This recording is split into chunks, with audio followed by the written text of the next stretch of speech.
You know, Mickolyn, through class, as we've sat down and really talked about technology and education, I've really reflected and thought to myself just how important technology is and how we really use it in education. And so just as I continue to think as a building administrator, I always wonder, how can I incorporate more technology, but not incorporate it so it's meaningless, and really how to establish a plan?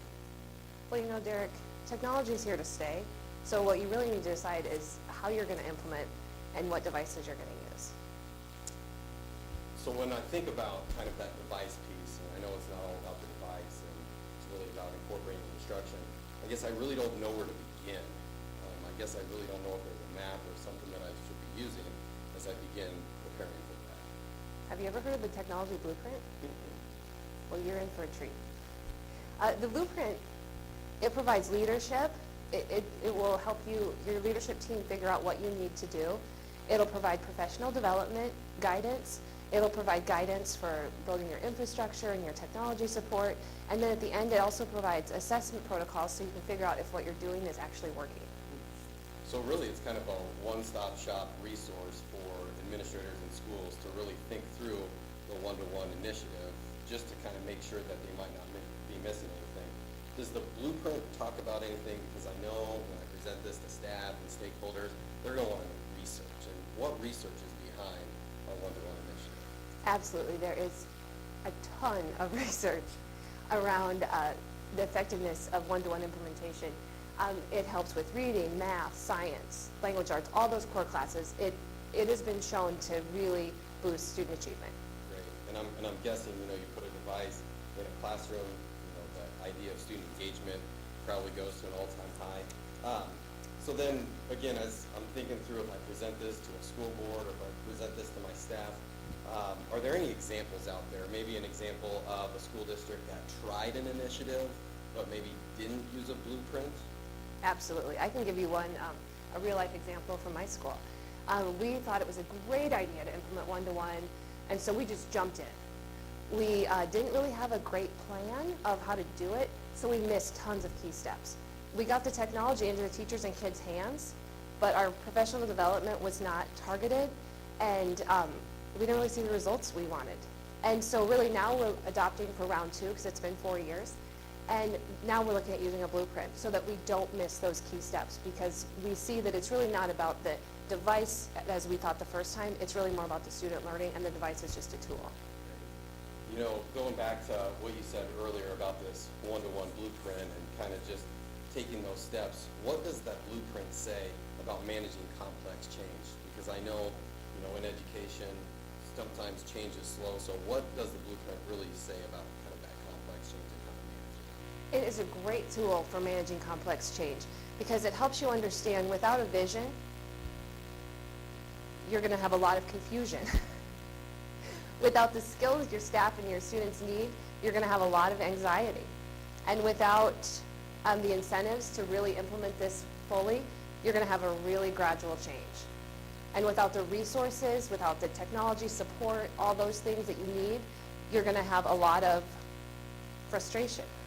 And without an action plan, like we had the first time around, you're going to have a lot of false starts. But when you put all 5 of those things together, you're going to see actual, real change. Great. So, again, great graphics. I believe wholeheartedly in that vision, skills piece. Going back to that list that you talked about, the blueprint, and I think about a lot of times with staff, our focus is on professional development, the structures that we have in place to kind of enhance learning for teachers that will trickle down into students. So, in that blueprint, what does it say about professional development? Excuse me. In the blueprint, it really talks about making the professional development student-centered. So it's really a focus shift from what the teachers need to what the kids need.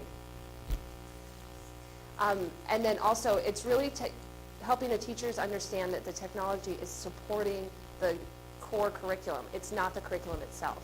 So the technology is just a tool to help teachers teach better. So is there just a quick phrase or some quick points that you can give for that targeted professional development? Absolutely. We kind of call that the 5 J's of technology. Make sure it's job related. It's just enough. They don't have to be experts. They just need to give it a try. It needs to be just in time. Don't teach them things that they don't need. Like in the summer, if they need to learn how to use technology for a project they're going to do in November, teach them in November. Don't teach them in June and then hope they remember. Make sure you have a backup plan, because we all know just in case things don't go well, sometimes you need a backup plan. And the last thing is just try it.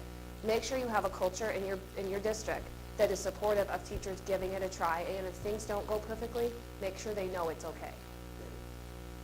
You know, another thing, as I heard you kind of talk through that professional development, I think a big thing with technology I hear all the time from teachers and community members is that it's unreliable, and that how am I supposed to teach using a one-to-one or using a device if it's constantly crashing or going down. So, as I look at this blueprint you're talking about, what would it say about that needed support and technical? It's really super important to build a team. You need to have the infrastructure and the technology support in place first. If you don't have those things, it's useless to try and put devices in kids' hands, because you have to have that support or your initiative is going to fail. It's like when we went through those 5 boxes of things you need, that one would cause a lot of frustration. So really, yeah, when we talked about those boxes and the frustration, resource is a big part. So, if you're putting all that money into a device and into technology, you need to also backfill those resources with people that can support teachers and students through that Absolutely. process, so you don't waste those very valuable instructional minutes. Right. Wow, that's awesome. Is there anything else about the plan that I would need to know as a school administrator, or? Just kids are worth it. Great. So when I think through this whole process, you did